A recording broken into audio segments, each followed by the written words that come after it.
Hello, my name is Kelly Bunting, and I am a labor and employment shareholder in the Philadelphia office of Greenberg Traurig.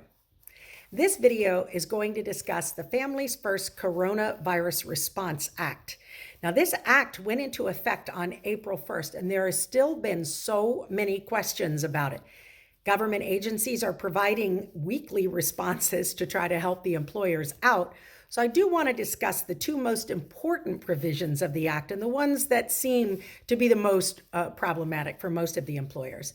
And that is the emergency paid family leave portion and the paid family leave portion of the act.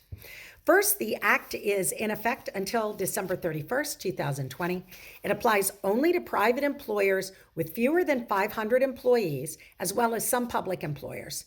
And the two provisions, as I said, that we're going to discuss today, paid sick leave, paid family leave.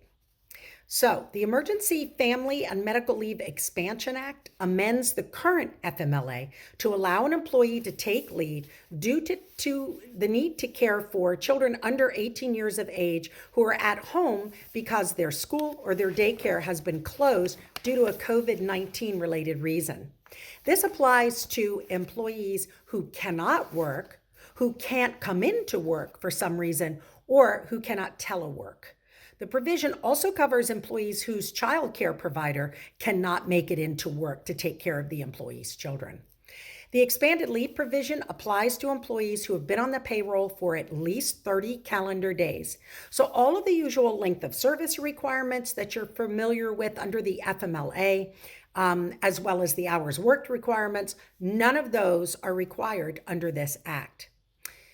There is no accrual period, and a small employer with fewer than 25 employees is not obligated to reinstate an employee at the end of his or her leave if the employee's position has been eliminated due to some COVID-19 related reason, which prevents the employer from reinstating the employee. Also, employers who have fewer than 50 employees are allowed to apply for an exemption from providing the leave and the sick leave under this particular act. Under the emergency FMLA provisions of the Act, the employer must provide up to 12 weeks of emergency FMLA, although the first 10 days of this leave can be unpaid. However, your employees may choose to use whatever banked PTO that they have, whether it's vacation, personal time, or sick leave. After this initial 10-day period, employers must pay eligible employees at least 2/3 of their regular rate of pay or minimum wage, whichever is greater, defined as the number of hours the employees would have been scheduled to work had they been able to work. The Act caps this paid family leave at $200 a day or $2,000 in the aggregate. Now for the paid sick leave provision of the Act. This provision applies to employers with fewer than 500 employees and public agencies with at least one employee. Employers must immediately, as of April 1st, make available to their employees 80 paid hours of sick leave for full-time employees if they are unable to come into work or work from home. Employers must provide part-time employees paid sick leave based on either the number of hours that the part-time employee usually works over a 2-week period or an average of those hours. Now, there are 6 qualifying reasons that these employees can take this paid sick leave, and they are as follows. 1, the employee is quarantined or has been told to isolate due to COVID-19.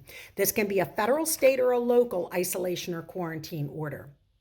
2, if the employee has been told by his or her doctor to self-isolate due to COVID-19. 3, if the employee has actual symptoms of COVID-19. 4, if the employee is caring for someone who has COVID-19 or who is self-isolating. 5, if the employee is caring for children at home because the school or daycare is closed. And 6, if the employee has any other substantially similar condition to COVID-19. Now, as for the pay requirements, paid sick leave must be paid out at the employee's regular rate or minimum wage, whichever is greater, if the employee is taking the sick leave because of his or her own condition relating to COVID-19. Now that's subject to a cap, and the cap is bigger than if they're taking the leave for the other reasons. This cap is $511 a day for 10 days, so that's an aggregate of $5,110.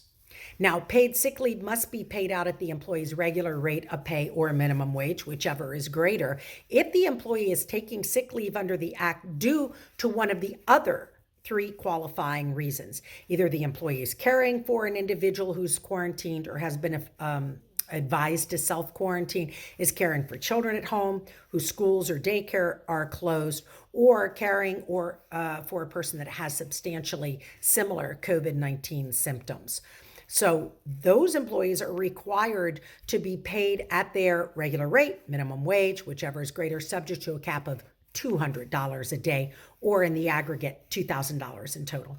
Now, this is important. Employers cannot require an employee to use paid leave that is already provided by the employer before the employee chooses to use this paid leave under the Act. They can do so voluntarily if they wish, but you as the employer cannot force them to do that.